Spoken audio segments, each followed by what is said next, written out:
Welcome back. Here's another episode. I thought I'd do a bunch of content these next few days for fun. Now that we're at the end of the year, there's a lot of stuff to talk about. So, what this episode will be more on the awards and the statistics side of things. Some incredible seasons individually this year. Last episode, we talked about the playoff standings, went over the top teams. This episode, we'll go over the top players. So, we'll start with the sortable stats here. So, right across the board, I made a nice filter here for positional stats. So we got plate appearances at bats, average, WOBA, all the stuff I like, BAPIP, the doubles, triples, all that, home runs, RBIs, and then I got the walk rate and stuff. And then over here we got the some of the cool stats I like looking at, like how many grounded and double plays. The top base runners are these two. You see how many total chance they had defensively. Assists would be more for outfield assists, and then the errors and zone range. And then we have the new category. I noticed just for the first time the other day when I was looking, I had saw when you clicked on a player and you go to fielding stats, I had not noticed the arm stat. It was right beside framing, so I was assuming that was like a catcher framing and catcher arm rating. So I didn't really pay attention, unless that was just in the last update, because I thought I would have noticed that. But you guys might know better. But I thought that was a catcher thing. But then I noticed it's just outfielder thing. So if you look at the infielders, almost none of them have ratings. The ones that do is just because they played in the outfield a little bit. But it's actually it looks like it's just for outfielders. So if you look at the outfielders, they all have the way higher and lower ratings. So essentially, when I looked it up, it says that's how many runs you saved by or lost if it's a negative by their arm. So that's a really cool stat. I thought I'd mention if you guys didn't notice that. I'm sure many of you didn't. So that's really cool. So you can see too, like I put the outfield arm up here so you can see how much it correlates. The guys with the big arms. It's interesting to see someone like Mike Watson here. It says his arm actually saved 1.6 runs. He only played in 11 games. He started out in the outfield, 100 innings, but I guess he had 4 outfield assists. And that's in AAA. In the majors, he only had 73 innings and 8 games started. He had 1 outfield assist, but it says he saved half a run or half a. So I don't know exactly. Interesting there with only the 50 rating, but as you can see, the top 5 guys that saved the most runs all have 70 arms. So clearly, it goes by.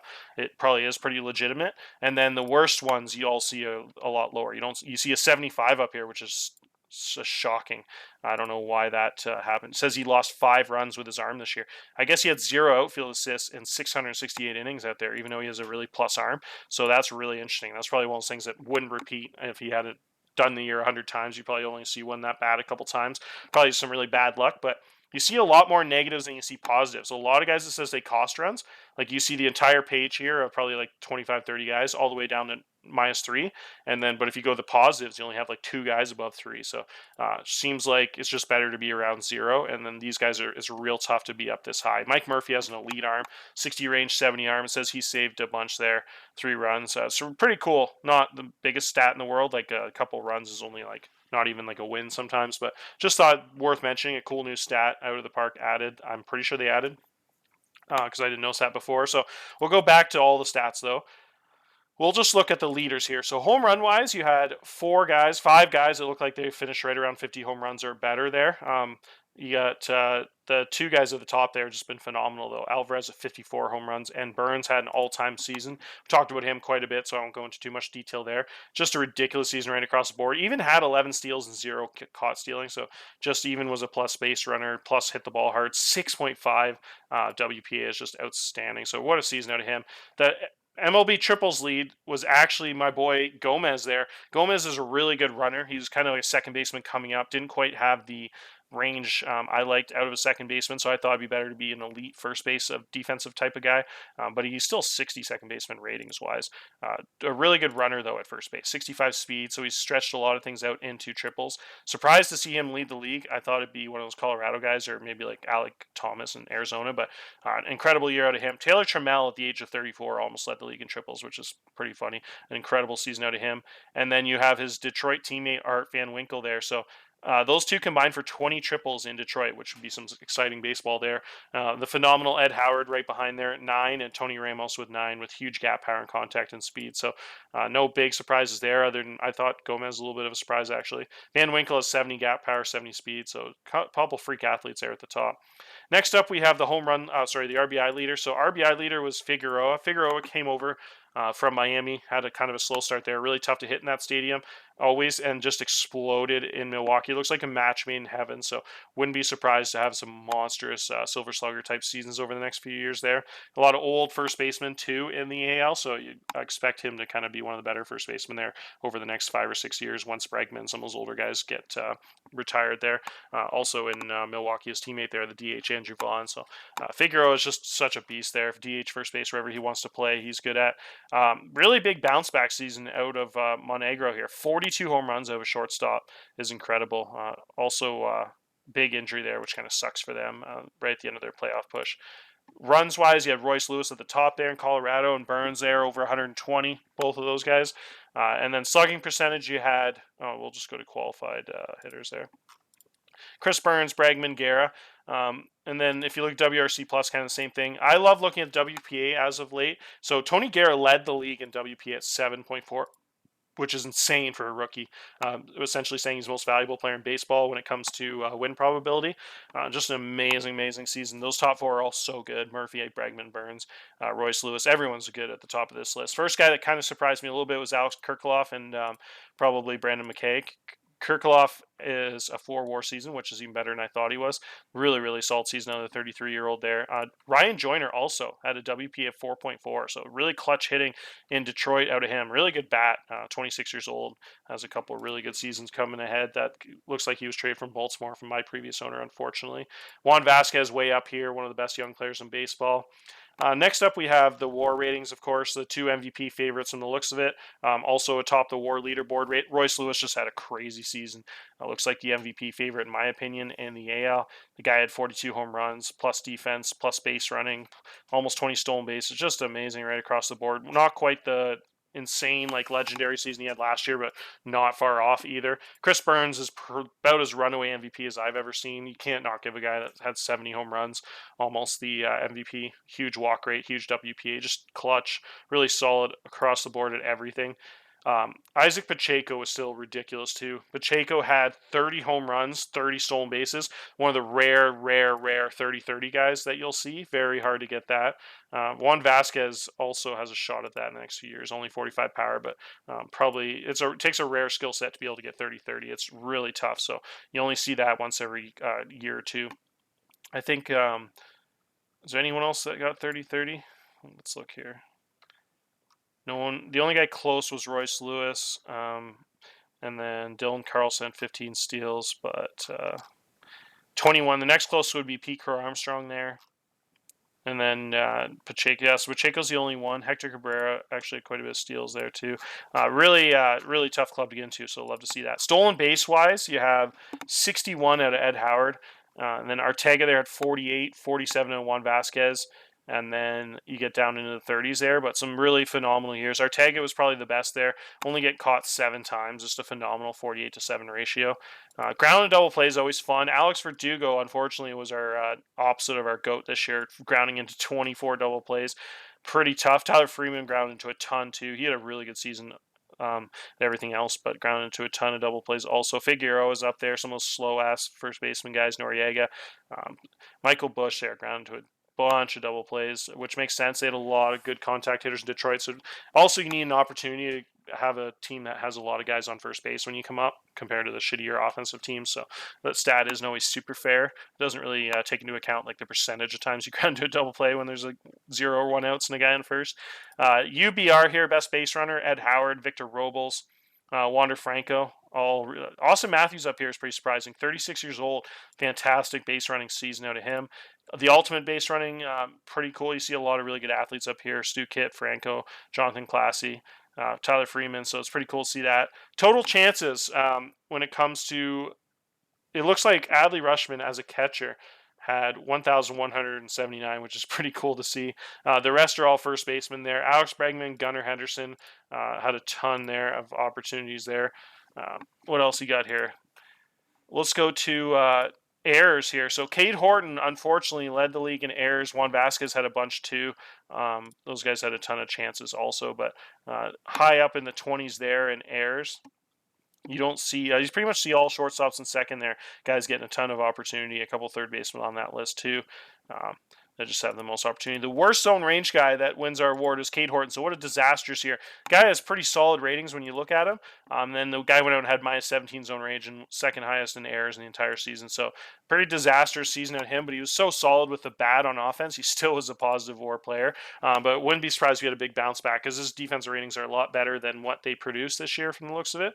Just some bad luck, and hopefully he can be closer to a zero zone range guy next year. I don't know why it'd be so low. Shortstop zone range just so ridiculous in the league right now with how many high 80 range shortstops there are, as I talked about in a couple videos ago. And then the highest zone range guys, the Milwaukee shortstop here, and then you get Washington had that 80 range center fielder taking over the GOAT status this year from Drew Jones, who was injured. So you get the other 80 range guy out there pumping out some ridiculous zone range numbers. 22. Vargas in Atlanta, the elite shortstop that can bump over to second base because they also have another elite shortstop. So you got two ridiculous Gold Glove guys there in the middle of the field in Atlanta. It's pretty amazing. Also having a really, really good third baseman who's also like a shortstop. The guy who came over from South Korea, or Japan, I think. So just an incredible defensive infield there in Atlanta. So a couple guys with real high zone ranges. Jonathan Clase had 16 zone range, and then you had the Milwaukee center fielder here with the best defense in baseball, having a huge, huge season out of that too. Matt Chapman there, just a ridiculous zone range at third base there, plus 13 with only 9 errors. Pretty amazing. So just some really cool seasons there. And like I said, we talked about the arm earlier. Mike Murphy leading the league and value out of his big cannon of a right arm there. So that's all the hitting statistics. Pitching wise, oh sorry, I'll change my filters there. So I have the pitching stats on this filter, and then we'll go to all players. And then there seems to be some kind of bug here. Oh, never mind. Yeah, it's just showing all batters right now, so I don't know why it's not showing. Oh, because batting qualifier, that's why. Never mind. That was just me being dumb. So pitching wise, we have league leader Mike Marston pitching 230 innings. And then we have 220 out of Ron Brumley and Quintero. Some of these are real elite guys here. Tyler Federici had 210 innings pitched. Might have one start left too. Probably not. Crazy endurance out of these guys here. Chad Massey, ton of innings out of him too. So nice quality consistency here. League leader, not quite reaching the 1,000 mark here for batters faced on the season. The league leader in qualified pitchers for batting average against, the crown goes to Dustin May, which is pretty amazing. That guy had a 206 batting average against. Some real top guys here at the top here. Mackenzie Gore in the top 5. Alex Fierro is a really good pitcher in St. Louis. And then you have Israel here in Tampa Bay, and then Joey Wentz here for the Montreal Expos. So those guys are all sub 20 batting averages, 220 batting average, pretty amazing to see. Also at the top here for on base percentage, you have Dustin May tied with Mackenzie Gore. So really heartbreaking. Mackenzie Gore at the end of his season here had a big injury, so that's what happens sometimes. Those older arms, unfortunately. The best against slugging percentage, also Dustin May. The best against BABIP is actually not Dustin May for once. This one, the best BABIP with an elite defense goes to Joey Wentz. So Joey Wentz, guys only had 250 BABIP against him, which is pretty amazing. The top whip, of course, Dustin May, Mackenzie Gore. A lot of these similar names at the top here. Some elite seasons out of these guys. The worst pitcher in baseball this year that did a lot of innings, unfortunately, was Jake Eloff. Has some pretty good ratings, just had a really unlucky season. Best of the best there, Esparza there. He actually looks like he moved him to bullpen at the end of the year here. I don't know if it's just probably to save his arm a little bit so he doesn't pitch too many innings and wear his arm out. So he actually moved the bullpen, but he started pretty much all year and had an incredible season. And then you have Dustin May, of course, and then Mackenzie Gore. Jim Stanton also was tremendous this season, right up there with May there for Cy Young type consideration. Same with Mackenzie Gore. And then you had walk rate. So the worst walk rate in the league is actually right up there was my guy with Andy Lull. Andy Lull's real young. I think he improved his control. Oh, I thought it went up to 45 there near the end of the year. But real young guy. Looks like a phenomenal player. Just got to get the control under wraps a little bit. Jack Leiter, though, had a pretty solid season for me for the most part. Just led way too many walks. But the best against the opposing base on balls there would be Cole Henry, Clint Jones way up there, Mackenzie Gore again, Chad Massey, a lot of these similar names again. You see Soroka up there, the elite control. He's really starting to lose his velocity there, but he's still a really solid pitcher just because his control movement are so good still. Best K rate of any starter, who do you know? Dustin May, but Jim Stanton. You get Kevin Booth up here. Kevin Booth is a crazy, crazy talented pitcher. 25 years old, throws 101 with an 80 fastball, an amazing forkball and change of all vertical type stuff. Amazing selection of pitches there. And then you have Frank Medina here. Franklin Medina had 1.6 WAR and wasn't too crazy, but was real solid for Chicago Cubs. They're still plus pitcher. The one I want to look at here is hits against. What do you know? Dustin May, Alex Fierro. Some of these similar names here. The low sevens and high sixes looks like they're the best. And then ground out percentage, pretty low. I thought in real life there was guys that had like 62, 63% ground out rates. I thought like Marcus Stroman was almost at 71 year. So I'm surprised those are so low. I don't know if the new game counts it differently or something, but maybe just balls that get fielded in the infield or something. But anyways, that is a little interesting to me too. Wild pitches. Our wildest pitcher this year was Drew Butcher with almost 20 wild pitches, and he looks like he hit 12 batters, so a really inconsistent, or hit 15 batters. I'm not stolen bases, but yeah. So Jake Geloff obviously had a really bad year too. Willie Weiss there, really good ratings. Really unlucky year. 3.5 WAR looks real solid, but just some really terrible luck there. Minus 2.4 WPA actually. So really interesting out of him. That's a really weird stat combination there. And then you have the highest WPA was Dustin May at 3.9. And then the next up, you don't have anything till 1.7 for win probability. Yeah, that's just unbelievable. I can't believe that difference. Holy smokes. No other. How does no other pitcher in baseball have over a 1 point? That can't be right. There's no way. I guess so. That looks really weird to me. I don't know how that WPA is like that. I'll have to dig into that deeper, but obviously Dustin May is a runaway Cy Young winner if that's his WPA and compared to everybody else. How is it possible? Only like 15 pitchers. I must be doing something wrong here. Pitching qualifiers, pitching stats, no filters on. Yeah, that's insane. That's unbelievable to me. I don't know what's going on there. Ron Brumley had a minus 1.7 WPA. What? There's no way that's right. I don't know though. He did have a lot of losses at the end of the year there. I'll have to dig into this a little more. I don't know how all these good pitchers would have negative WPAs. It doesn't really make sense to me. Really, really interesting there. So anyways, that's it for the stats there. I thought it'd be really fun to go over the stats and just talk about the top guys. I'm really puzzled, as you can tell, by the low WPAs by the pitchers there. So we'll have to dig into that. I'm wondering now if it's like an offensive stat that I have read in these pitcher ones, because it doesn't say sometimes it was pitcher hitters. I'm pretty sure that obviously that's not an offensive WPA because it shows 0 there for Dustin May each year. But yeah, I don't know. That's really weird to me. I've never really paid super close attention. I know that relievers are a lot different. Like if you take away the qualifiers there, I know a lot of the relievers have super high WPA, so I guess it just isn't really like an offensive starter stat. So if you look here, you got all these really good relievers here with like 3 and 4 WPAs that don't qualify for the starters innings limits. But yeah, I guess it's just something you don't really need to look at as a starter. Maybe that just counts more as the win probability is pretty late in games. So I guess Dustin May is the only pitcher good enough to be in high leverage situations like that, super late in games. But I don't know. But yeah, I'll dig into that and learn a little bit about that myself. I'm sure some of you guys that are watching this video might have the answers for me. But that's it for this episode. Cheers, guys.